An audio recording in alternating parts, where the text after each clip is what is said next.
With Scott and I'm Jonathan Bird. The restart is imminent for this World Figure 8 Championship. Lap number 116, it's R.J. Norton Jr., your leader. And he's got a lap on the field, Scott and I. That's right, and he has those two cars right behind him battling for what we look like his second place there. Curtis McMurtry, Chris Harmon trying to get to the leader there. Now, unofficially, the top five is the top five on your screen right now as they're coming through the crossover. R.J. Norton Jr., your leader in the 69. Second place, unofficially, a lap down or so, is the 72 machine of Curtis McMurtry. Third place, unofficially, the 44 of Chris Harmon.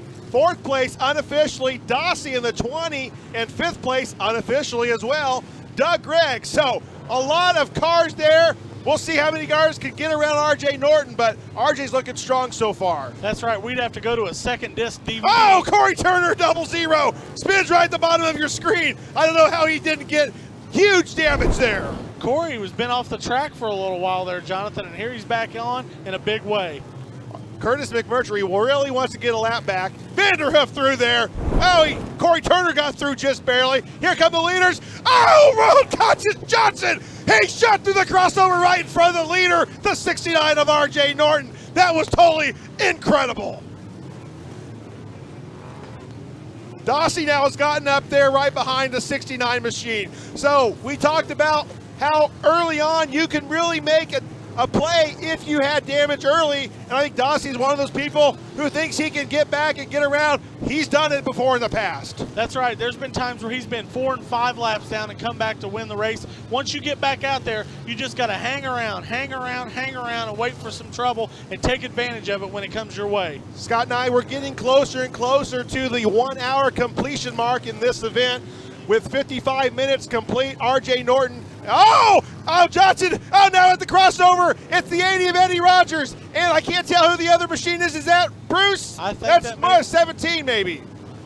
I'm not really sure. Got a good look from the front there. It's definitely one of either Bruce or Mark Tunney as the field streams right behind them. It might even be Basham. No, I see Basham over there now. So I think we've got now a caution coming out to clear these two cars.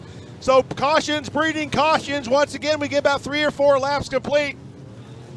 And RJ had some damage there. Everybody's going to have to stop. They can't get past the pace truck. We'll see if that pass by Dossie of the pace truck will count. We'll see if the McMurtry passed it. Did Curtis get around RJ through all that mess? Well, they got bottled up right there, and Jack seems to think that he got through, so he's went on ahead. It looked like Curtis was riding alongside the pace car to see if they were waving him around or telling him that he was still there behind Norton, because it must have been that close when the caution flew. Did we see who the car was that Eddie Rogers was next to? I believe it was Bruce Tunney. Okay, so it was the 4 machine of Bruce Tunney, having problem after dominating the early portions of this event. That's right. It could snowball on you in a hurry right here. He has a very successful first 70, 80 laps or so, then had trouble and has had 2 or 3 other incidents since then. The Sonny Thompson Memorial Award is given annually as a $100 bonus for the most improvement in position. Sonny Thompson's a great name here at the Indianapolis Speedrome, Scott. That's right. He is a true legend here at the Indianapolis Speedrome. He was the first inductee into our Hall of Fame here. He represented the track well, went to the famed Islip Speedway in New York to win their biggest event in 1971 and 1973. He passed away way too soon in 1979, and he's still the measuring stick that these drivers today are measured against with all the talent and wins that he had in the 60s and 70s. Some great names are Sonny Thompson Award winners in this race, including last year's winner Matt Clark, who advanced 26 positions. Wayne Calkins in 2008 advanced 27 positions from his starting spot. Donnie Garrigus III, Bruce Tunney, Jeff Shackelford, Leonard Basham. Lots of great names on this list in honor of the late, great Sonny Thompson. That's right. Somebody we just saw go off on the hook during that last big wreck, Robbie Loving, has won the Sonny Thompson Memorial Award on 2 occasions. Donnie Garrigus III getting a push from the Speedrome fire truck. So he'll have to go back into the pits after having a great start. That's right. The best career starting position for Donnie. He started in the 9th spot tonight. He's finished 4th in the past, but as I look to the right, I see his crew feverishly running behind the car, seeing if they can get it fixed for him to get back out into the fight.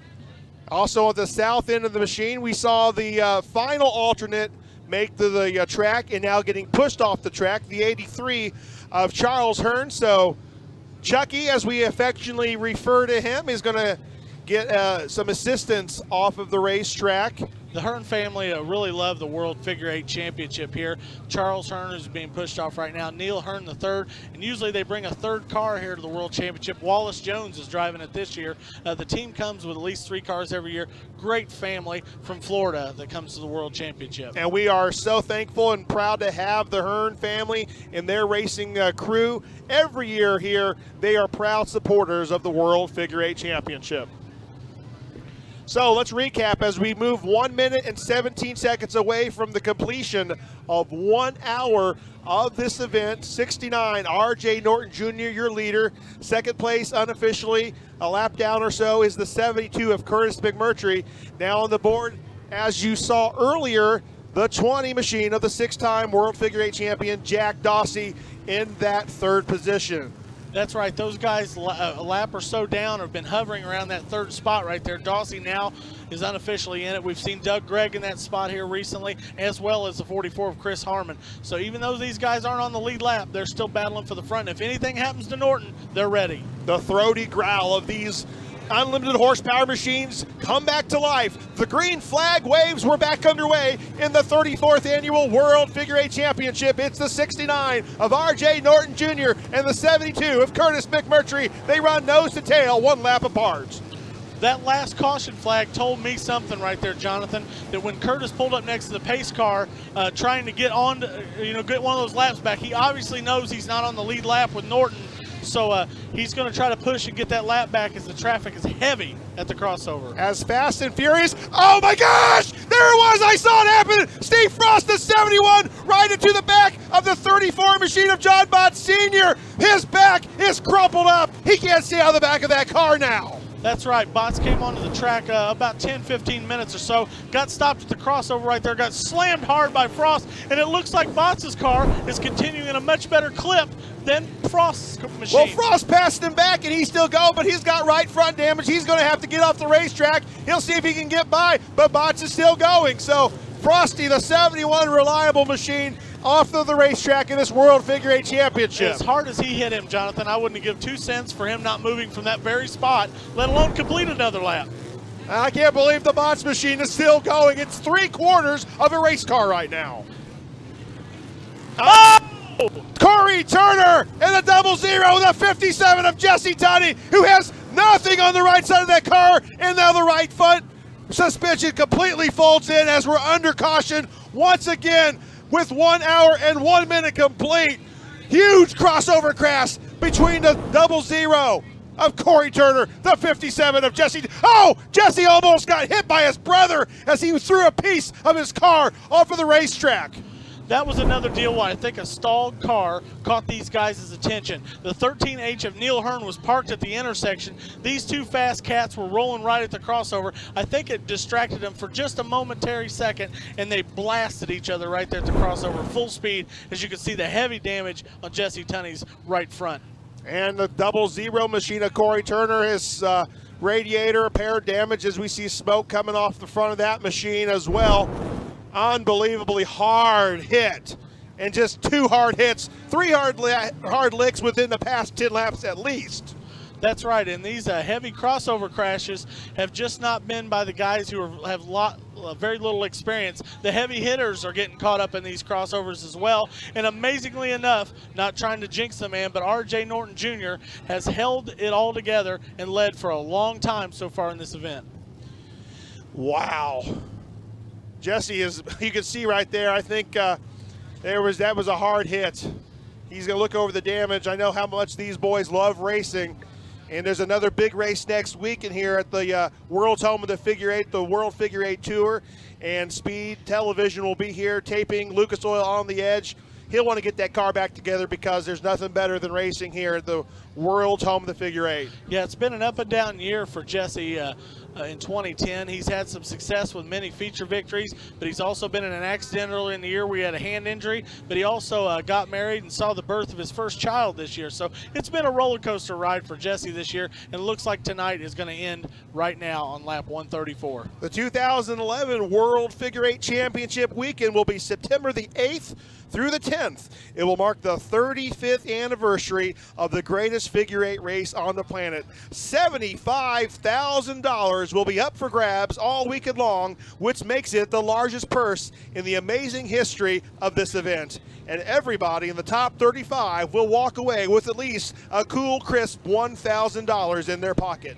From practice on September the 8th for the World Figure 8 cars, to the 20th annual Jonathan Byrd sizzling qualifying races on Friday, to the green flag of the event on Saturday, the 35th World Figure 8 Championship will be unforgettable. And you'll want to get your 3-day Super Saver tickets. Log on now to speedrome.com. Yeah, and you definitely want to do that because those 3-day Super Saver tickets sold out in record time this year. A couple of weeks before the event, they went away. So we went to a special general admission ticket package at a reduced rate. And guess what? Those flew out the door as well. And when we were introducing the drivers here tonight, folks were buying tickets for standing room only right here in this event. So next year with the 35th anniversary, it's going to be even bigger, especially after seeing all this wild crossover action that we've seen tonight. And as we're looking at this facility right now, there is not an empty spot on this track. It is standing room only. You can see at the southwest corner of the track, there are people standing along the fences because there is just absolutely no place else to sit. So you'll want to get those 3-day Super Savers as fast as you can to guarantee that you have a seat for the 35th annual World Figure 8 Championship. That's right, and preparation will begin for that event, in maybe about 24 hours or so when we start putting things together, because the Speedrome staff has done a great job of putting together this event. Truly the greatest figure 8 race on the planet. You saw Corey Turner on your screen right there, bending over. I think definitely he's feeling the pain of that crash, but maybe the pain of knowing he will not be the 34th annual World Figure 8 champion as much as he wanted to win this event. That's right. He's sat in the car there for a few moments as you see the heavy damage on the front end of that car, and I don't think Corey was injured at all. He was just soaking it in, saying, man, I cannot believe my world championship is over right now, as you see him receive a bottle of water right there. Corey knows now he has to start preparing for next year's World Figure 8 Championship. Walking gingerly off the racetrack, the son of Danny Turner, Dangerous Jr., they call him. Corey Turner had a great run, had a third-place start in this race. We'll look forward to seeing Corey in the 35th running of the greatest figure 8 race on the planet. He's a former pole sitter of this race and has finished on the podium as well. So a very talented driver there, Corey Turner. All right, looks like all of the cars, the mayhem, the mangled messes are off of the racetrack. We anticipate a start here momentarily as they're trying to get a race car off the racetrack. I believe the 34 machine of John Bott Sr. is going to be asked to leave because it may not be a very safe car to race anymore in this event. I know I wouldn't race it. That's right. All that damage in the rear end may have had some trouble circulating around the fuel cell right there. And they want to take a look at that because they're always concerned about fire in these cars. The fuel cell's located right there in the back. He took such a heavy hit from Frost. Wouldn't be surprised if the fuel cell's damaged. Ronnie Sheedy, the chief starter at the Indianapolis Speedrome, displays the black flag for the 34 machine of John Bott, so hopefully he'll make his way off the racetrack and try again next year, sir. That's right. Botts is competing in his first race of the 2010 season. He's trying to catch lightning in a bottle like Matt Clark did last year, making his first appearance of the year at the World Figure 8 and leaving with the big $5,000 prize for top super stocker. He was also competing for the Sonny Eaton Award. No, he wasn't, though. I'm sorry. He wasn't. He's not a rookie. He has been in this race before. Yeah, but it's been quite a while. But we had 8 rookies in this race, and we'll come back to the Sonny Eaton Award as the pace truck has moved off of the racetrack, and we're anticipating a start on lap 140 with 1 hour and 52 minutes remaining in this 3-hour contest. Yeah, that's right. So far, a full season of crashes and smashes in this first hour, and we still have 2 more to go. Green flag flies back here at the corner of Brookville and Kitley. RJ tries to get the pedal to the metal, and he does. And here we go, RJ Norton Jr. in the 69, your leader. The crossover will open up for him this time on lap number 141.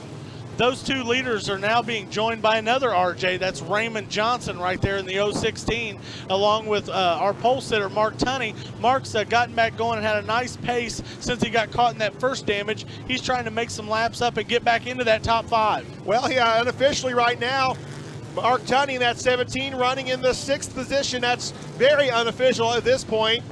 But RJ Norton Jr. through the crossover, easy as he gets by the 9 machine of Leonard Basham in the crossover.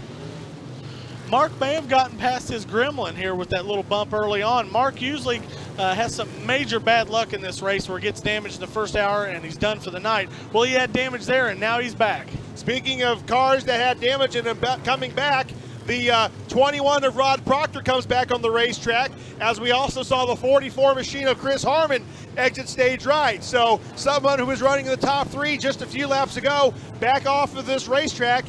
It's probably too early, and you definitely don't want to do a green flag pit stop at this point. Oh, just bash him in the 9 to 22 of Chris Green. Almost come to blows in the crossover, as do the 13 of Neil Hearn in the 1 of Jay Hinton. Jay Hinton is back in this race. That's right, those California guys never quit. You mentioned Proctor getting back on the track. His crew has done a yeoman's job of keeping that car up going. They broke a transmission last night, and I know for a fact they were here till past 2 o'clock this morning putting a transmission in it. Got very little sleep before they got back here today to qualify for the event. Curtis McMurtry has gotten around the 69 machine of RJ Norton. So the 72 machine of the 2-time world champion has got his lap back. Unofficially, we think he's on the lead lap now, and he needs one of those cautions again. That's right, because when that caution flag comes out, he's going to come all the way back around to the back of the pack and try to bring the fight back to Norton for first place. If he catches a break, gets the caution in time, but he's also out in front in the open. He might have the pure speed just to pull away from RJ. We'll have to keep an eye on that. Running for the silent assassin of Brian Newsom in that 72 machine, making a few limited appearances this year. Oh, Jeremy Vanderhoof is going to get hit, and I knew it was coming. The 17 of Mark Tunney and the 5 of Ben Tunney hit the 6 of Jeremy Vanderhoof. He just came lollygagging through the crossover, Scott Nye. That's right. He finally got out to a point where he was in no man's land. He had no place to go, and we see a fire going out of the exhaust there on Vanderhoof's car on the screen. Looks to be just an exhaust fire there, but he got wandered out there to no man's land and happened to hit both the Tunney cousins right there, Mark and Ben, who've been racing against each other since they were old enough to stand. Well, we mentioned that maybe Mark Tunney had come to the end of his gremlins, but just like that, it can change at the World Figure 8 Championship. I got to stop jinxing these guys, Jonathan, but I tell you what, as crazy as it's been, I think everybody's going to be involved in some sort of melee as the day goes on. All right, the caution is back out because the pit exit is blocked right now with the 6 machine of Jeremy Vanderhoof and the 5 of Ben Tunney, as Tunney, after hitting the Vanderhoof machine, was trying to get off the racetrack, losing valuable laps under green, and it's not a very safe condition to have the exit point of the racetrack blocked. That's right. As you can see on our screen, our safety crew is pushing those cars out of the gate. Now, they needed to get that gate cleared because when other guys needed to pit, or if there was an incident near that gate, they can get them in trouble, and the safety crew couldn't get near the cars because that would put them in harm's way. So they had to throw that caution flag out. Scott and I, when does the pit window open? I think it opens right about now. This may not be the most opportune time to make a pit stop, as we see the 17 of Mark Tunney exit stage right, and a bad time for him to leave is that 6 machine is still blocking. Well, now they get through, but I think the pit window has opened for these machines. If guys want to top off on fuel and put some new tires on, that window has opened. That's right. Probably the maximum ceiling of number of laps that guys like to run is 300 laps. Now, that's really on the outside edge. They don't like to push it that far, but as we're looking here at the 151 lap mark, you know, there's approximately 300 laps or so to go. So some guys may want to go in and top off the tank, and you know they'll want those fresh tires for a run to the finish. We had the quick caution that Curtis McMurtry wanted, so put him unofficially on the lead lap, about 20 cars behind the 69 machine, so he no longer has that good air, but he's only half a lap behind or a quarter lap behind a straightaway, the RJ Norton machine 69. That's right, and Curtis is in one of those deals right now where he wants to be patient and not damage the car, but he can't afford to be patient because he needs to get through this traffic and catch up to Norton so he can battle for the lead. And Curtis McMurtry was blasting through the back straightaway, and all of a sudden there was the 13 of Neil Hearn. He had to take evasive maneuvers. That's right. If he would have taken his attention off for a split second, he does get clipped. Just like that, Curtis McMurtry in the 57 of Seth Nistick at the crossover. A big fire on the screen, but Curtis McMurtry, will he pit? Oh, he misses the pit. Is he going to keep going? Does he have the gear? The right side, right rear damage problem. And I think he lost his lap now. Yeah, so he just got it back. That's right. It looked like he was going in a 3-car pack there with Nistook and Jeff Armour, and McMurtry was clipped and got turned around right there. And probably what happened is a lot of these guys run these dirt track transmissions like an in and out car, so when it got stalled right there, it took him a few seconds to get it back in the right gear and get it back underway. All right, we'll focus our attention back to the leader, R.J. Norton Jr., and look who's behind him. It's his body, the 20 of Jack Dossie Jr. Now Jack wants to be one of those people to get their lap back from the R.J. Norton Jr. machine. It's not been a good luck scenario for most drivers tonight. That's right. Curtis worked for about a half an hour trying to get that lap back. He got it back for, maybe 30 seconds, it seemed like, and then now he's back down one again. Jeff Swinford spun through the water there on the south end of the racetrack there. He's been running on this machine for the last few minutes. Wayne Calkins exits stage right. So does the 92 of Rich Catron. Cars keep leaving. Cars keep coming on. R.J. Norton has to hit the brakes. Unconscious Johnson in his way. Now here's Jack Dossie getting his lap back right there. The crowd goes wild all around this racetrack, knowing that peak number 20 is getting closer and closer to getting that 7th World Figure 8 Championship if he could just get his laps back. Oh, and he almost threw it away in the crossover with Showtime Jay Hinson in the 1. That's right. Norton's going to notice on the scoreboard here that Dossie, after he passed him, has not moved around for first, but he doesn't know if Jack's back on the lead lap, whether he's 2 or 3 down, where he's at. So Norton's going to have to continue to race as hard as he can and try to put Jack back down a lap because he knows Dossie is always a threat to win when he's on the track. Unofficially around lap 150, the running order was Norton, 72 McMurtry, 20 Dossie, 33 Doug Gregg, and 44 of Chris Harmon. So that's your top 5 unofficially right now. And those 5 are still on the track 10 or so laps later, but they've been mixed up a little bit since then, as you saw McMurtry get turned around and now Dossie passed Norton. Doug Gregg, R.J. Norton Jr. there. Nigel Peters still turning lap after lap. I'm really curious to see who has that fastest super stock award right now. And, oh my goodness, Unconscious Johnson and Larry Hahn, the 24 of the Sharp Dressed Man, almost take each other out of the crossover. That was the closest crossover crash to not happening tonight. That's right, just barely clipped him there at the crossover. The 24 of Hahn went spinning around. He just grabbed a gear and took off in the other direction. R.J. Norton Jr. has lost sight of the 20 of Jack Dossie Jr. Jack is on a furious pace right now. It's unbelievable how well he's doing. He really, really wants to get another lap back, and we'll see if he gets around the 69 machine of R.J., if that puts him in the lead, or if that just gets another lap back. And now, we were told unofficially about 3 or 4 laps down at one point was Jack Dossie Jr. Yeah, Dossie here. Oh my goodness, what's going to happen? There's J15 cars at the crossover, and everybody gets through. Yeah, I had to pause right there because I thought for sure the wreck was coming. Dossie learned about 15 years ago that you got to drive this race all out, and as he talked about in the pre-race interviews, he was going to drive every lap like it's qualifying, and that looks like what he's done here is he's pulled almost a half a lap ahead of RJ since he got around him. The 34, John Bott Sr., back on the racetrack. They have smashed the hood down a little bit more on the back of that car, so it's running again.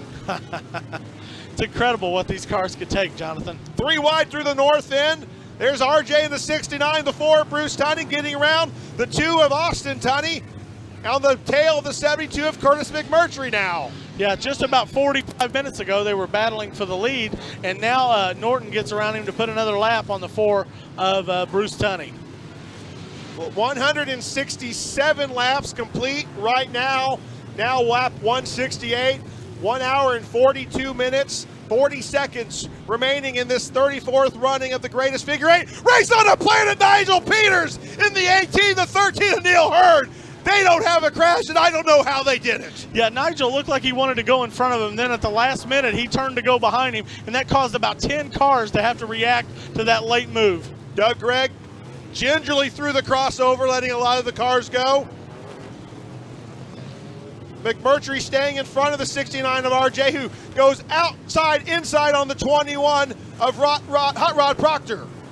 Oh, and he hit the brakes for the 29 machine of David Lee Bird. Yeah, that was a situation where RJ was way faster than Bird, but he knew if he forced the issue, he may have ended up on the hook right then and there. On the backstretch, Wallace Gator Jones is on the racetrack now, who helped Speedy Teepee get out of the way, gave him a little push. Now they're back on the backstretch right now. So all cars have made it to the racing for surface for this 34th World Figure Eight Championship. Yeah, and while all these cars are out here competing right now, there's a dozen or so back there being fixed to be put back on the track, and one of those is the defending world champion Ben Tunney, who just now returned to the racing surface. As did the 55 machine of Wayne Calkins, the 2008 Sonny Thompson Award winner. So Ben Tunney, we know, is about 15 to 20 laps down from that melee with the Frog, Jeremy Miller. Oh! A big hit right There's there at the crossover. 13 of Neil Hurd, the 92 of Catron. The 00 Burge is trying to get around. Basham is stopped in the 9. Austin is stopped. Gator Jones is stopped. Can the 13 machine of Neil Hurd get it fired again?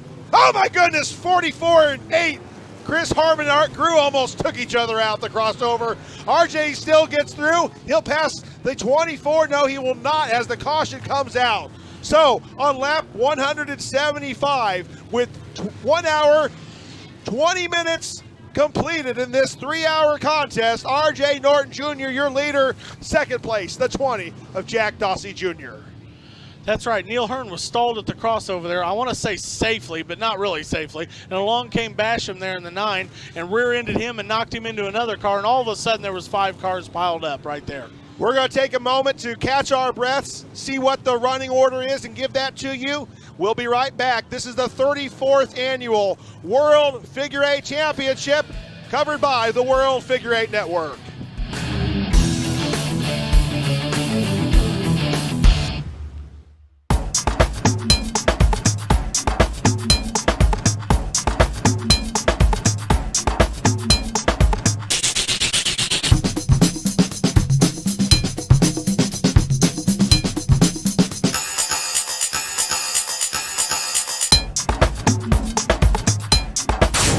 Professional video production at reasonable rates. Call Wood Innovative Group 435-9579 or visit our website at wigtv.com.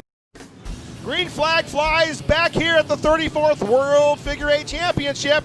It's the 69 of RJ Norton Jr., your leader. Second place, unofficially, the 20 of Jack Dossie, who just gets hit by the 1 of Jay Hinson. Can he get unhooked?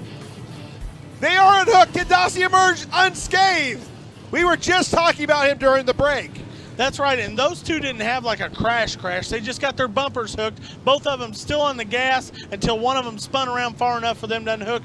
Dossie lost about a half a lap right there after just gaining back one. Look at this screen, Scott and I. How do these drivers see through this smoke? We can barely see, and we're just sitting here. They're trying to drive through it. Oh, big crash! They didn't see it. Raymond unconscious Johnson, the 016. The tire has come off the 8 machine of Art Grew, and the 57 of Seth Nistuck was also involved in that crash. That was the initial crash between those two drivers. That's right, and the heavy smoke had to play a factor in that right there. As you see the heavy damage there on the right front of the 016 of Raymond Johnson. Those guys have had a tough time trying to miss the wild action at the crossover when their vision was clear. You add in a little smoke right there. One mistake leads to 3 cars getting smashed right there at the crossover. That wasn't a little smoke. That was a lot of smoke. This whole place was very smoky. The Indianapolis Speedrome.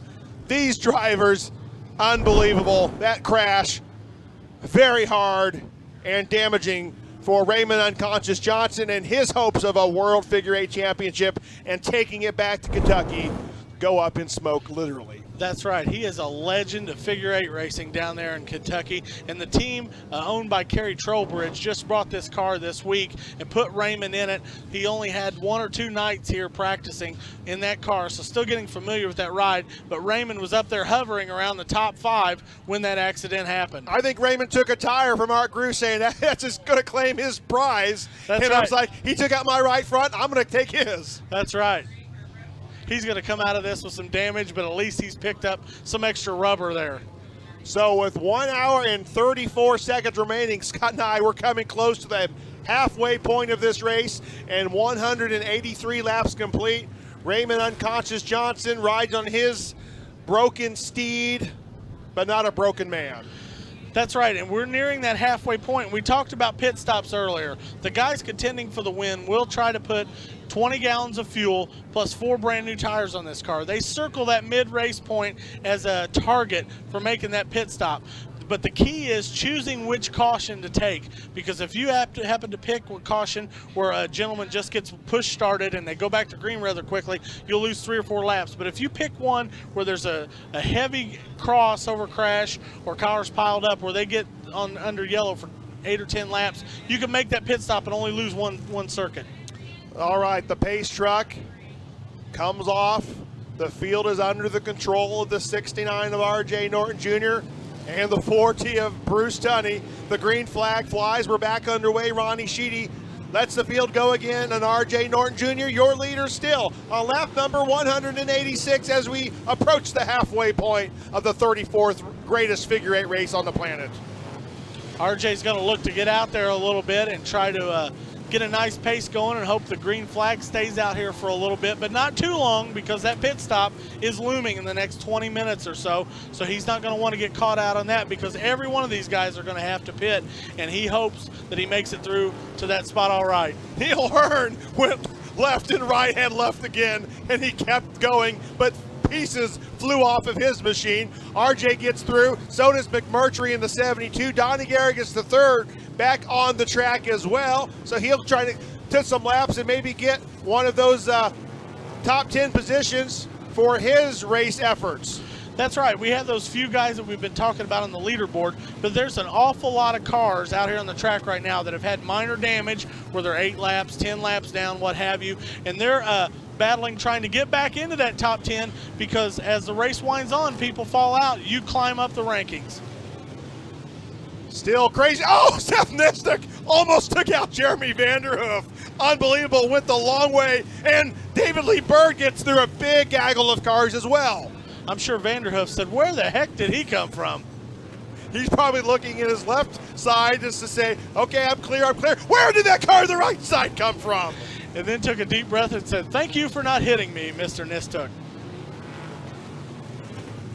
As the cars streak, oh, a big hard crash. Bobby Whitaker's, his throttle, he had no brakes, and the 77 machine of Donnie Garrigus the third, and his car is smoking. The race is over. He is not happy. A big, hard crossover crash between two Speedrome veterans, and with 1 hour and 31 minutes remaining on lap 190, a big, hard crash. This could be a good time to make a pit stop. That's what I was just getting ready to say. We need to keep an eye out on those lead 3 or 4 guys to see what they're going to do, because they know this is the kind of crash that is going to take a few minutes to clean up, as you see an unhappy Donnie Garrigus III heading off the track. Donnie's had a tough race so far. He's set in the infield for a few laps down there. He went back into the pit area after being pushed off. The crew fixed the car. He got back out here, and just minutes later was involved in that heavy crash with the Bulldog, Bobby Whitaker. And it was such a hard hit. Bobby couldn't stop. I don't think they had brakes. The car seemed like they sped up as they came to the front stretch wall. That's right. Both had damage there on the front end, and it wouldn't be surprising if those brake lines were damaged, steering was busted, and the guys just came back together again. The only thing that stopped them was that front stretch wall from going any farther. So as the wreckers from Lawrence Towing come and take advantage of the cars. We saw pit stops. Yeah, I seen Chris Green pull in there. We haven't mentioned his name much tonight. While I was over there looking around at the scoring a little bit ago, he was just outside the top 5 right there, several laps down. So he's taking advantage of a pit stop. Looked like he was around the 6th position. He might be able to turn this into advantage right here. Gets in there, gets his gas, gets his tires, gets back out. These guys catch a bad break on their pit stop. He may vault himself up towards the front. The Sonny Eaton Award is awarded every year to the top finishing rookie of the World Figure 8 Championship, including this 34th running. Scott, let's talk a little bit about Sonny Eaton and who he was and why we honor him as the top rookie in this World Figure 8 Championship. Yeah, Sonny Eaton was a champion from the Maryland area who won figure 8 track titles at several raceways around there. He's a true legend in the sport. He came to the World Figure 8 Championship in its 2nd running in 1978. Unfortunately, just a few days after the race ended, in which he finished in the top 10, he suffered a heart attack and passed away. So since that moment on from 1979, we've named the top rookie in his honor after Sonny Eaton, because he came that one time and showed us that he was a great champion. Could have been a world champion in the future, we'll never know, but the award has been named after him since 1979. And there are 8 rookies in this race battling for the $100 bonus. Let's mention them and thank them for coming out. The one of Jay Henson from Oak Hills, California. Jeff Swinford from Noblesville, Indiana. Dane Laster of Greenwood, Indiana. Jeff Harmon, who we've seen come out of this race, Louisville, Kentucky. The 29 of Mike Adams, the 44 of Rick Howard, the 80 of Eddie Rogers, and the 81 of Wallace Gator Jones from Inverness, Florida. I think that the one of Jay Henson from California is probably the leader right now. Even though he's been involved in a few skirmishes, he's not missed many laps up there on the track. A guy like Dane Laster got into the race a little bit later than Henson did, who made the starting field, but Laster's continued to click off some laps, and that's kind of how it went last year. Our Gru led for such a long time in the super stock race, and a guy like Matt Clark came on at the end. The same thing could happen here in the rookie race, as it looks like Henson's got a great lead right now, but guys like Laster and them could trudge on here in the last hour and a half and make up enough time to win the award. The Indianapolis Speedrome, World Figure 8, World Figure 8 Tour, World Figure 8 Cars, World Figure 8 Championship, greatest Figure 8 race on the planet, world's home of the Figure 8, home of the Figure 8, and the World Figure 8 Network are all registered trademarks of Checkered Flag Enterprises, LLC, doing business as the Indianapolis Speedrome, and is copyrighted property and registered trademark and service marks of the Indianapolis Speedrome. Any rebroadcast, reproduction, or other use of the pictures and accounts of this race without express written consent of the Indianapolis Speedrome is strictly prohibited. The flatbed coming out to take care of the broken down machine of the 31 of the Bulldog, Bobby Whitaker. He'll get that car off of the racetrack. A big puddle of fluid on the east side of the track on the front stretch of the oval. Big hard damage here. And we see again, we'll kind of give you an update here as we're approaching the 200-hour mark. I tell you what, we talked about pit stops here just past the halfway point. Chris Green took advantage of that time and made his pit stop. I bet there's a few other guys that are ahead of him on the running order that's wishing they took advantage of this right now, because they're going, golly darn, it's taken a long time for them to clean this wreck up, because it was such a big wreck that we could have made our stop, got our tires and our fuel, and been done with pitting for the night. But they're going to have to hope that they get another situation like this. And I've seen in the past where right now we go back green and go 40 or 45 minutes from now, and you see guys stuck out there and have to pit under green. And if you pit under green, you're doomed. I want to take a quick moment to thank the hard work of the Indianapolis Speedrome, in particular, Mr. Joel Cohen. Joel has done so much work in putting together the events and the activities and everything that you're seeing on this World Figure 8 Championship. I count it as a blessing and privilege to say that Joel Cohen is one of my best friends, if not my best friend. And Joel Cohen has made the effort to have all of these great cars here. I want to thank Joel for all of his hard work, and under his stewardship of the 14 World Figure 8 Championships that have been under his purvey, this race has grown to the standing room only capacity crowd that you're witnessing tonight. And the hard work of Mr. Joel Cohen is just unbelievable, and making this race, in my mind, just second and only by the slightest of margins, in my eyes, to the greatest race on this earth next to the Indianapolis 500. But this is the greatest figure eight race on the planet without a doubt. So my hat's off to Joel and Bill Cohen, the entire Cohen family. We love you. Keep up the great work. And the 35th Annual World Figure Eight Championship next year will be absolutely fantastic. We've seen it all so far in this spectacle, Jonathan. We're only halfway through. We've seen crashes. We've seen great lead changes. We've seen dramatic stories, all kinds of stuff, and it's only going to get better from here. Well, we did pass the halfway mark about 5 minutes ago. We are under 200 laps, so we are not quite on that 400 lap average. So we'll see if, as the cars start to spin out, as cars continue taking each other in the crossover, if we'll have some room for the leaders to breathe in the last half of this race. But the green flag flies. RJ Norton back underway. Neil Hearn is backwards on the south end as 20 cars come at him. And here come the leaders. Can Neil get it turned around? Has he lost the fire? Here come the leaders. Does he see him? He does. Will anybody else see him? They're going to stream it to it. Oh, Chris Harmon almost takes him out. Yeah, that's not a good spot to be right there because he's helpless. When these guys charge in 2 or 3 abreast, expecting that corner to be clear, and all of a sudden there's a car waiting for him at the end of their bumper. Huge crossover, lots of cars, 5 and 6 abreast, coming into the crossover into the first turn, and we are cautioned once again at lap 200 with 1 hour, 24 minutes remaining. Is this the time for the pit stop, Scott Nye? Could be, but this is also one of those, it's a quick cleanup right here. Let's see if guys, I think they'd be making a mistake if they came in right now because we're going to get back to green rather quickly. Let's see if any of them take advantage of it. The 2011 schedule has been issued, and the Indianapolis Speedrome takes great pride in announcing its 2011 slate of events as we see Doug Gregg make his pit stop. The headline event is the 35th Annual World Figure Eight Championship, scheduled for Saturday, September the 10th, 2011. Also on schedule for 2011 is a national USAC Mopar National Midget Race for Friday, July 29th of Brickyard 400 weekend. And another highlight is the return of the World Figure Eight Tour, and one of those great events will be our great fireworks night on Saturday night, July 2nd. For more information on the 2011 schedule, log on to speedrome.com.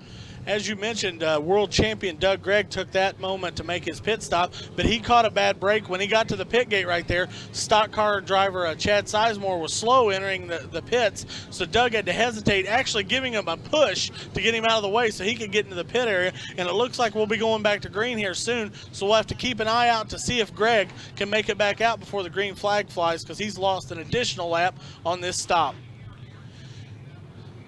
So let's catch our breaths. Try to get our voice back as there's too much action. This voice, I've got to hold out another hour and 22 minutes, so we're going to get through it.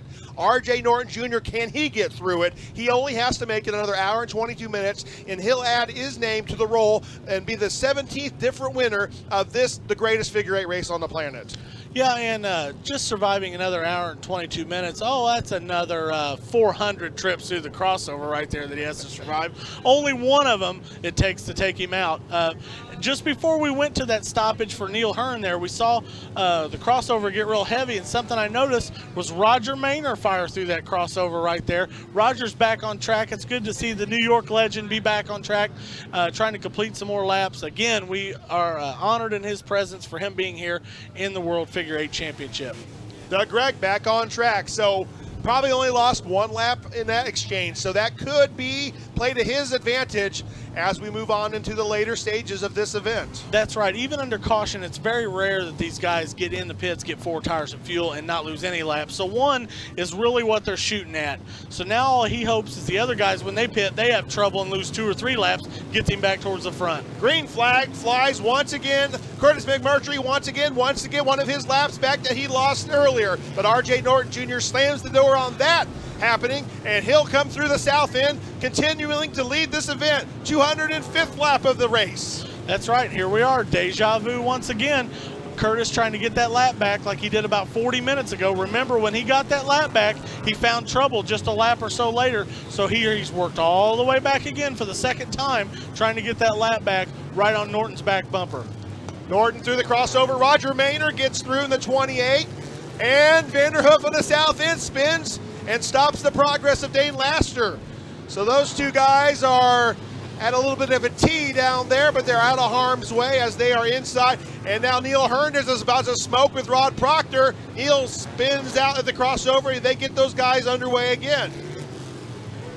Yeah, some of these tangles, we mentioned these names, and these guys are from states that are hours apart, even by airplane flight. You know, it's cool that they get a race with each other here at the Indianapolis Speedrome, from coming from such distinct locations as California, New York, and Florida, all right here in Indianapolis. Scott, let's talk about the physical fitness of these drivers. An hour and 40 minutes, this is the longest all of these guys race anytime. They do it once a year at this distance. That's right. The majority of figure eight tracks in the country race anywhere from 25 to 50 laps on a regular basis. Oh, and the crossover! Frosty in the 71 got into the back of the 28 of Maynard, but nothing doing. They keep going. That's right. It could have been a 10-car wreck. All of a sudden, it was a no-car wreck. But as we were mentioning, they run those short distances all the time. Here we're going to put up 400-plus laps tonight, so definitely endurance of the driver and the car are a factor tonight. R.J. Norton Jr., he flashes through a huge crowd of cars, and he'll come out with just one car in front of him. So I think R.J. likes that clean air. Yeah, and we're talking about pit stops coming up. I had a discussion with R.J. Norton III, which is R.J.'s son, who was the rookie of the race last year in this event. He set out of this event on purpose this year to help man the pit crew to make sure they get a good stop, because he felt last year his dad's pit stop may have cost him a chance at winning the World Figure 8. He's taking himself out of the seat to put an effort towards his dad, and here his dad is leading the event. And the crossover. R.J. comes to a stop because of the 81 of Wallace Jones. But he gets going again, but McMurtry flashes by him, and it's through about 8 cars. So R.J. averts a huge disaster, but he's got Dossie on his tail. The 20 of Jack Dossie now has a chance to get another one of his laps back. That's another situation too. He stalled to not get into the big crash. It took him a second or so to get that car back in gear. If it had taken him much longer, Curtis could have come back around and taken the lead instead. Oh my goodness, look at these cars just all stopped at the crossover. So, unofficially now, that pass, we show the Curtis McMurtry machine in the lead. So that was a pass for the lead, potentially unofficially, Scott and I. That's right. That's one of those things you got to watch out for. RJ slowed up, didn't even get in the wreck, and all of a sudden he loses the lap. And unofficially in third place, Dossie just one lap down. So he'll want to get to the 72 machine of Curtis McMurtry. So the crowd, unbelievable. They see the pass as McMurtry takes the lead from the 69 machine that had stopped R.J. Norton Jr., and McMurtry has a good length of a straightaway advantage. So far, this pass has worked out for McMurtry a lot longer than the last pass we talked about. Oh! From Florida and California, Neil Herndon of 13 hits the battered and bruised machine of the 21 of Rod Proctor, and you see the left front of Proctor. His left front suspension is damaged, and I think that will be the end of Hot Rod Proctor in this 34th World Figure 8 Championship. And also at the southeast side, Bob Johnson is stalled against the wall in turn number 2. There's Hurd on your screen. He's stalled. Lots of smoke in that car. That might be the end of Neil Hearn's night as well. I tell you what, Hearn and Proctor may live 3,000 miles apart, but there was no room for error right there at the crossover as they hit really hard at the intersection. Pit stop. We see it now. The 72 of Curtis McMurtry. He picks the perfect time to take his pit stop for this long caution for Proctor and Hearn and Johnson, and we'll see what happens. Maybe he should have waited till the car slowed down a little bit more. Yeah, let's see how long it takes for the pace car to get around. While he's in the pits right now, Norton has retaken the lead. Dossie is still one lap behind. McMurtry's still in second place right now as they head into the south end of the track. Let's see how long it takes for them to get the car back over to the gate as McMurtry's getting service on that number 72 machine. So 217 laps in the books, 1 hour and 16 minutes remaining. Another huge hit at the crossover here in the World Figure 8 Championship. And we'll see, we're looking at the pit gate for the 72 of Curtis McMurtry. When will he be back after a stop for tires and for fuel? Let's see what happens. if the 72 machine of Curtis McMurtry can get back out without losing more than just one lap. Looks like he might be catching a bad break too, because it looks like the tow truck is coming back on the track. That may slow him down. Let's see if we can see McMurtry coming. He's lost one lap to Norton right there. It appears that he's now fallen to third place. Dawsey now in second. Those two are on the same lap unofficially right now as we look to the pit gate to see if McMurtry comes back soon. I think you were right on the money on that, Jonathan. He should have waited maybe another lap until the field got gathered behind that pace car and probably gained another 30 or 40 seconds in running time to get that stop completed, but yet they still haven't made it back out. So definite troubles back there on that pit stop. The 52 machine of Jeremy Miller gets pushed off the racetrack. We were talking about the highest finishing out of towner receiving a $500 bonus. And it's amazing some of the names of the out-of-towners who have won that award over the past few years for collected that $500 bonus. Mark Harmon had won 4 of the past 5 years. Mark Harmon not in this 34th running of the event because of an injury he had sustained at home or at work. I'm not quite sure of the circumstances. Leonard Basham has won a few times as well. That's right. Mark unfortunately can't be with us to race tonight, but he's here in the pit area right now giving support to R.J. Norton Jr. We see the pits now, and here comes Curtis McMurtry. A little bit of another unlucky break as he kind of had to wait for the Speedrome tow truck to get out of the way. So 2 down now for Curtis McMurtry, but the pit stop is complete. That's right, and 2 laps down, but by no means is he out because Norton and Dawsey will need to go to the pits as well. Another interesting facet of this race, pit stops do not happen on a regular basis here at the Indianapolis Speedrome or in figure 8 racing in general. As we were talking about the timing of that pit stop, those are some of the things that if we did on a more regular basis, people would realize, hey, let's slow down, let's wait. There's no closing of the pits, waiting for the pits to open in figure 8 racing here at the Indianapolis Speedrome in the World Figure 8 Championship. That's just one of those nuances that you'll have to just take into account and maybe think of those things and lay out all the scenarios of when that pit stop should happen in the future. That's right. These guys, as talented and as good as they are at driving those race cars, they're not professional race car drivers, and neither are the crew members in there. They work their regular 9-to-5 jobs during the week, spend all their evenings and weekends working on these cars, but they prep for those pit stops. Like you said, on a regular night, you just have a heat race and a feature. If you pit, it's just because you've had a flat tire or whatever. They're executing full pit stops here, 4 tire changes, filling the car up with fuel, maybe other adjustments that made in there. So it's something that they make only 1 or 2 pit stops the entire season, and it's all in this race. So they can't expect it to be perfect, but they are experienced in doing this and do a very good job of changing these cars over to get back on the track. Just one of those nuances of this fantastic greatest figure 8 race on the planet. Speedrome.com is the best source for information for the world's home of the figure 8. Speedrome.com has pictures, video highlights, point standings, up-to-the-minute results, schedules, plus so much more. If you need information for the Speedrome, log on right now to the record-breaking Speedrome.com. And as like Scott and I said, after you watch tonight's event, even during tonight's event, you can log on right now to Speedrome.com and take part in the literal thousands and thousands of pictures, the World Figure 8 Championship qualifying race results, how this field was put together, the qualifying, it's all located on Speedrome.com. Yes, also in this day and age of social networking, our Facebook site is incredibly popular. I'm sure folks here, even during the race, on their BlackBerry or smartphones, are messaging in to our Facebook site, making comments on how great the race is or how exciting it is, or hoping to get tickets for next year. The green flag flies. We're back underway in the World Figure 8 Championship on lap number 223. 1 hour, 11 minutes remaining. And the leader is the 69 of R.J. Norton Jr. Yeah, this is definitely a unique circumstance right here because McMurtry was the leader when the caution came out.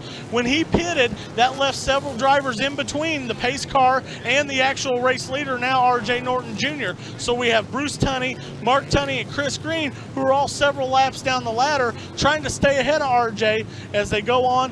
But R.J. is seeing pressure from Dawsey, trying to get back on that lead lap right behind him as we speak.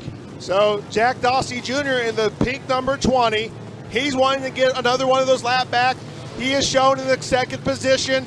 Jack Dawsey Jr., the past few years have had problems over the race distance. A couple years ago, had a huge lead with 40-some minutes remaining. Last year, he didn't have a lot of good luck. A couple years before that, not a good luck. So we'll see what happens with Jack Dossie Jr. RJ Norton Jr. wants nothing more but to win and be proclaimed a World Figure 8 champion. That's right, and we're looking at the clock right now. The time is really ticking down that Norton's really got to be thinking about that pit stop right here. Now, McMurtry's made his. He's 2 laps behind the play. Dossie went in earlier with some trouble, but I think it was way too early for him to get his fuel to make it to the distance. So Dossie might have to pit again as well, but Norton is the one there out on that island on the lead lap, hoping to keep Dossie behind him. Still cars streaming through the crossover. They're damaged, they're bruised, they're battered. But these brave gladiators continue on battling the crossover and each other at every turn, every lap. Quite amazing for all the things going on. And now the 20 machine of Jack Dossie Jr. has gotten around the 69 of RJ Norton Jr. So give Dossie unofficially the second position and on the lead lap as the leader. So can Jack Dossie Jr. over the next hour and 9 minutes, as Norton has to take evasive maneuvers through the crossover, can Jack Dossie Jr. get back around? We know he'll get back around. There's no way we'll go another hour and 9 minutes without a caution, but Jack has been fast all night long, as he earlier put at least a half a lap between himself and the 69 of RJ Norton Jr. That distance, it was done pretty quickly, Scott and I. That's right, and you spoke of we're not going to go an hour and 10 minutes without another caution, but I tell you what, if we go another 20 or 30 minutes without a caution, Dossie and Norton may have to pit under green, which would vault McMurtry right back into the catbird seat. And we may not go another 20 or 30 seconds without a caution, as the 3 of Jeff Swinford says, I am out of power and I'm in a precarious position, please throw the caution flag. But we still race. That's right, because this is an endurance race, so rules are a little looser on that for giving drivers a chance to get back going as they are stalled at the crossover. Now, unofficially, the scoreboard here at the Indianapolis Speedrome shows that pass of Jack Dossie Jr. over the 69 of RJ Norton Jr. was a pass indeed for the lead. Highly unofficial at this point. Speedrome serial scoring will be consulted as the caution does come out now with 1 hour and 8 minutes complete. This is going to be a very quick caution on lap number 236. So this may not be the time for that caution. Jeff Swinford will be pushed off the racetrack. Yeah, let's watch those 2 cars, the 20 and the 69, and see if they go pit side.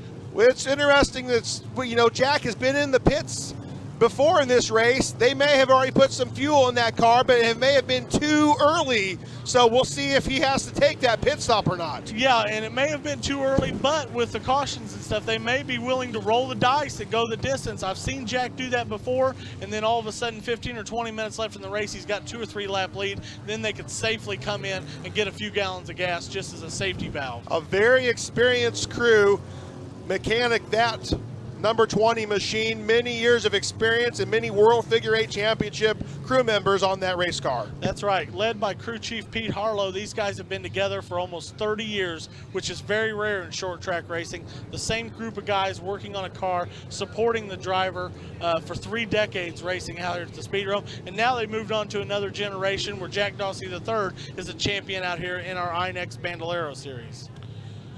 So, unofficially, with almost 1 hour remaining of the 34th World Figure 8 Championship, the 6-time World Figure 8 champion, the 7-time Indianapolis Speedrome Dad's Truck and Auto Late Model Division champion, he is your leader. That's right. Both of those were records, 6-time and 6-time champion here at the Speedrome and the World Figure 8.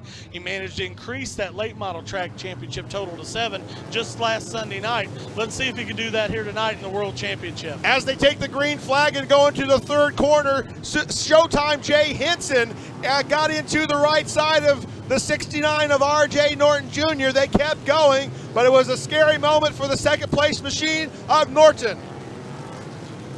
That's right. I'm sure he felt that right there, and he'll be anxiously feeling the car out over the next lap or so to see if he got any damage from that contact. Seth Mystic in the 57 has gone over that grate there. The drainage drain at the back end of this track. Oh, and look at the south end. As I look, there are 8, 10, 15 cars collected there. There's Roger Bader. There's Mike Burgess in the 00.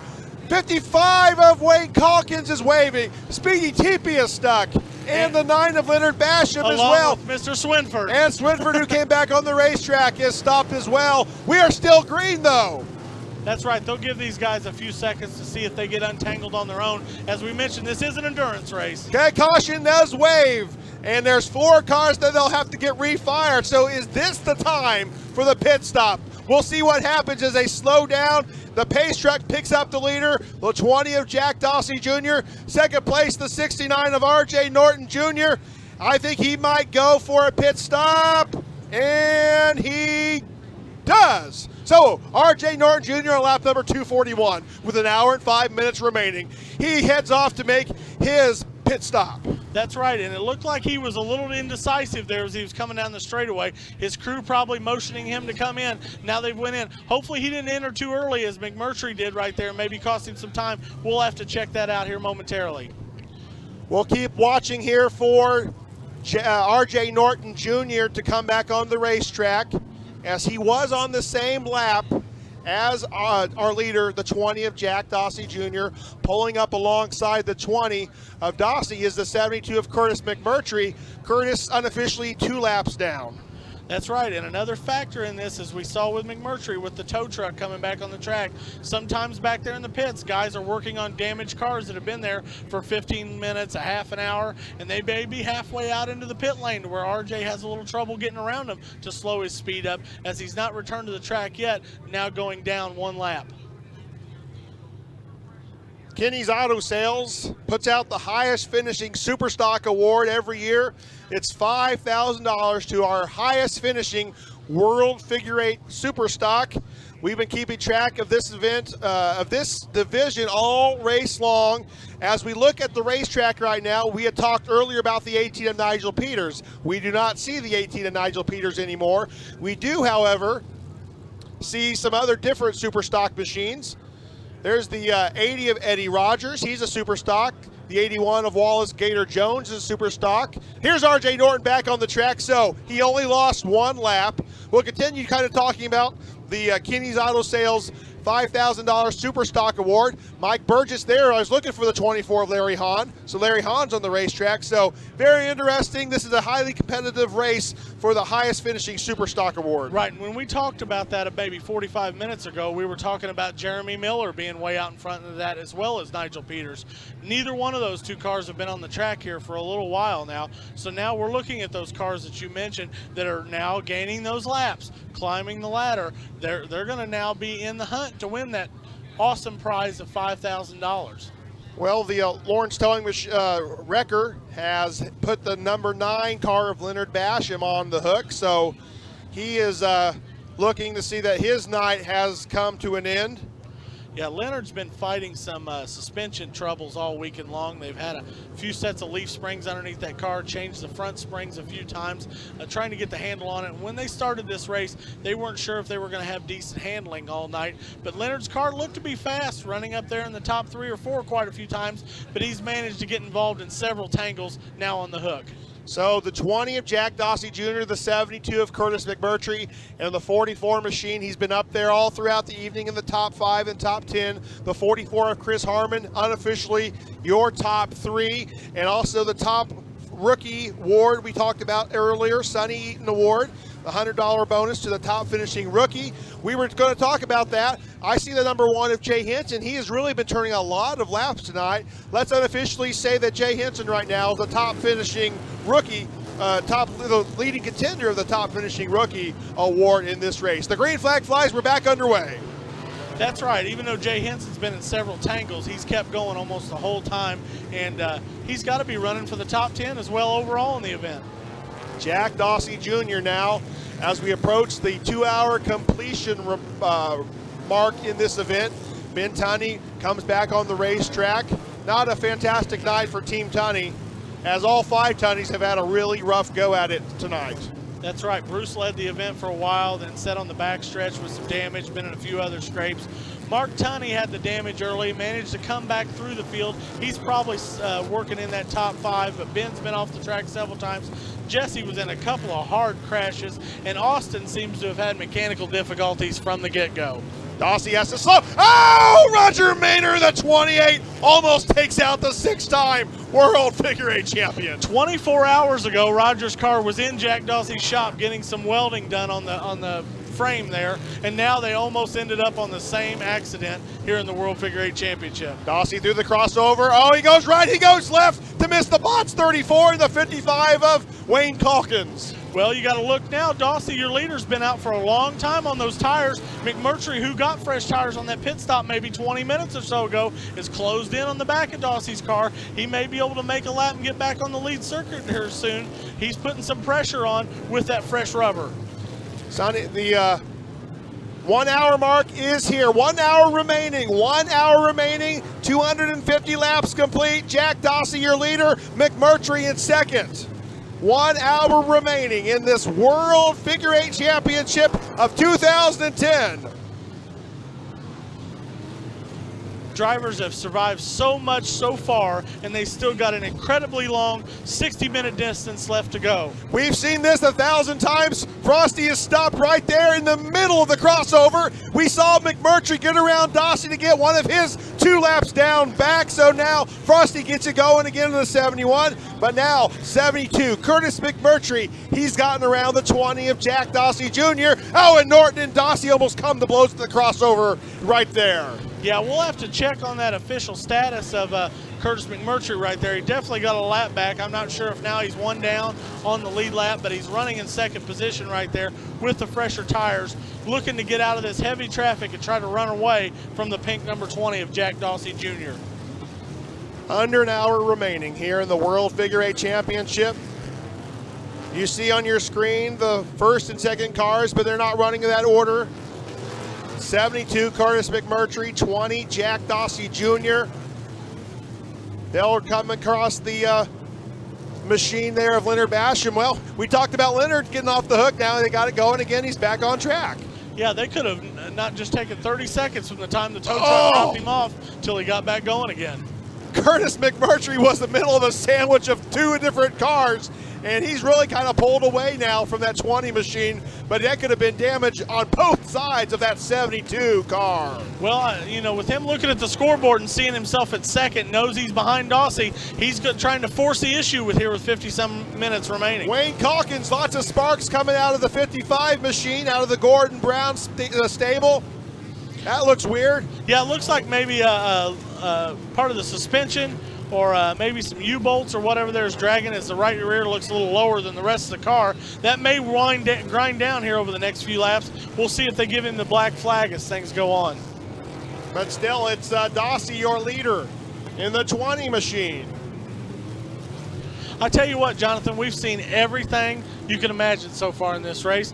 I've just seen something else. The car 03 is on the track. He wasn't even on the entry list. So we've now officially seen it all because a mystery car and a mystery driver has appeared out on the track. That couldn't be Nigel's car, his other car. Could Nigel be back in that machine? Probably not, because you're not supposed to be able to run 2 cars in the same event. But who knows at this point? Like I said, we've seen it all.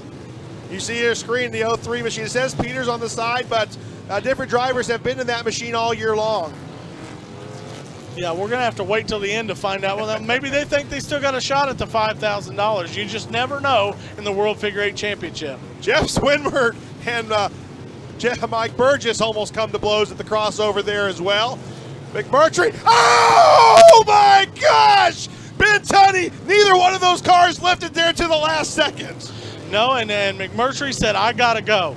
I've gotten past Dossie. I need to get going. I'm going to shoot it out there. If Ben doesn't hit the brakes, we're going to end up in a wad of metal here on the front stretch. That had to be the closest crash. Oh, it happened again! Yeah, 2 very experienced drivers right there, jousting at 100 miles an hour right there at the crossover. This is going to be a decision time for McMurtry again, as Ben in the 5, Ben Tunney in the 5, now Dossie. He'll go back inside the 72 machine. Dossie now gets that lap back on Curtis McMurtry. So all that weaving and waving that McMurtry had to do allowed the Dossie machine to go. And that is exactly why Curtis was forcing the issue right there, because he knows now we're getting to the last third of this event. He can't be as patient as he'd like to be. He needs to go to try to win this race, and it cost him that time jousting with Ben at the crossover, letting Dossie get back around him. So under 56 minutes remaining in the World Figure 8 Championship, one of the major storylines that is developing is the fact that Dossie, does he need to pit? That's the main storyline. Can Dossie make it without making another pit stop in this event? That's right, and really there's only going to be one way to tell, is watch this thing all the way to the very end. That's the main storyline going on, because the second, third, fourth, and the fifth place cars have all been in the pits so far. And there's Dossie, who went in early. Does he have enough fuel? Are his tires going to be able to last this long distance? We've talked about how we've seen just about everything in this World Figure 8 Championship. Even my seat broke in the middle of this race 26 minutes ago. The seat that I'd sat on for many years calling the World Figure 8 Championship. It has seen better days and met its end here in 2010. And fans, you didn't know that because Jonathan didn't miss a beat while he was calling the race. 54 minutes, 45 seconds, 265 laps complete. The crossover has never relented this entire event for the leaders and for all the competitors here at the World Figure 8 Championship. Yeah, and like we mentioned earlier, a lot of times in these races, the last portion, it thins out enough and they start clicking off an amazing amount of laps. Well, we saw Dossie. I was trying to get a drink of water, but Dossie had taken evasive action at the crossover. Roger Maynard had spun. And look, Robbie Loving's back on the racetrack too, Scott and I. That's right. He was hauled off on the record quite a few, maybe an hour ago, back on the track. As we mentioned, it hasn't really gotten in that rhythm clicking off those laps, because the crossover action has been intense from the green flag all the way up until this point, which is something we haven't seen in a long time in this race. This year has been incredible so far, and I imagine the finish is going to be even better. Under 54 minutes remaining for Jack Dossie Jr. and his 12th attempt at winning his 7th World Figure 8 Championship. That's right. When he won those 6 World Figure 8 titles, they came in a 7-year span. Only a wild flat tire with maybe 5 minutes to go cost him winning 7 in a row. Everybody thought, well, heck, he's going to win about 10, 15, 20 of these. And he's now hit that dry spell where he's been quick, but he's had lots of bad luck. And now here he is out in front with less than 1 hour left, trying to ink another world title. And that may not be totally accurate with what I just said. There was a year or two that Dossie did not compete in the last decade. So, but it has been since 1999, Jack Dossie Jr. in victory lane in the World Figure 8 Championship. And something else to mention, that he's trying to accomplish something that's never been done before, winning the triple, the Speedrome late model title, the World Figure 8 Tour title, and now the World Figure 8 Championship. And the 1 hour race, 1 hour endurance race he won as well. So big wreck in the north end, the spinning around cards, the Alan Hargraves, as his front bumper has come loose. But he gets it playing it against the backstretch wall. He'll try to turn it around. You see him on your screen there. And he'll turn it around and get going. He'll probably need to make a pit stop, because it's not good to not have a front bumper anytime. Racing up, it just came off now. So the World Figure 8 Championship. Oh, and he makes the 8 of Art Grew go up on 3 wheels. And now Hargraves hits Grew, and I think Grew's got a flat left front tire now. Hargraves has got to be really careful hitting people with that car now, because he has hardly any front bumper on there. Any sort of hit will take out that radiator. And he does make it safely to the pits. And Grew does have damage on the left front right there. Looks like he's circling around trying to find an opening so he could get a run at the pits. Seth Nistick had to do a loop-de-loop through the north end again to avoid Jeff Swinford that time through the crossover. Yeah, that damage may have cost Grew another shot at that $5,000. He finished second last year in that Super Stock race. He had to be running up towards the front of the Super Stock standings tonight, and now he sits there in the infield joined by Robbie Loving. 51 minutes, 30 seconds remaining on lap number 276 for your leader, the 20 of Jack Dossie Jr. Second place, spinning out the 00 machine, is the 72 of Curtis McMurtry. So Curtis has fallen about a quarter of a lap behind the 20 machine of Dossie, who we're still following to see if he will need to make a pit stop in this event in the closing final stages of this event. Third place, unofficially, in the 44 machine is Chris Harmon. So a great run for the son of the 1984 figure eight champion, world figure eight champion. Yeah, Rance Harmon. Rance Harmon was the first non-Speedrome driver to ever win the world title back in 1986. Leonard Basham won it 2 years later in 1988, and we're still waiting for that next one to step up. Not that there have been a bunch of guys that could win. They've had some bad luck along the lines. This could be the night Chris Harmon could make history. But I was going to say, a lot has to happen as Ben Tunney almost takes out your leader, but Dossie, he got bounced off a couple cars through the north end that last lap. Again, Ben Tunney has to move to not hit the 20 of Jack Dossie. 280 laps this time by. Oh, Ben Tunney, the second man with no fear as it goes, the son of the 2004 World Figure Eight champion. Yeah, definitely a few trips through the crossover that his dad, Bill Tunney Jr., would be proud of. Ben Tunney has had a lot of calamity tonight. The reigning World Figure Eight champion, his reign will come to an end after this evening in just a little less than 50 minutes. And as we see out there in the track, another familiar position for Swinford there stalled. Now he's going to get going. Some smoke there from Jeff. Oh, and he just about hit the 22 of Chris Green there.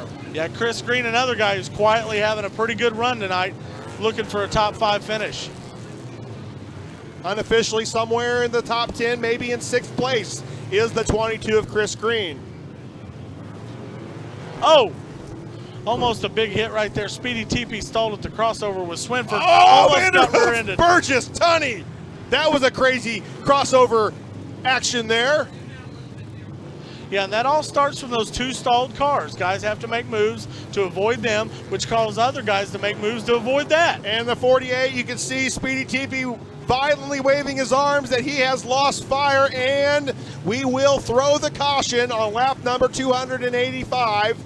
With 48 minutes and 48 seconds remaining, the caution out for the stalled machine of the 48 of Speedy TP. Is this the time Jack Dossie Jr. heads to the pit lane or not? Not that time by. Speedy TP sitting out there going, please don't total my car. Please don't total my car.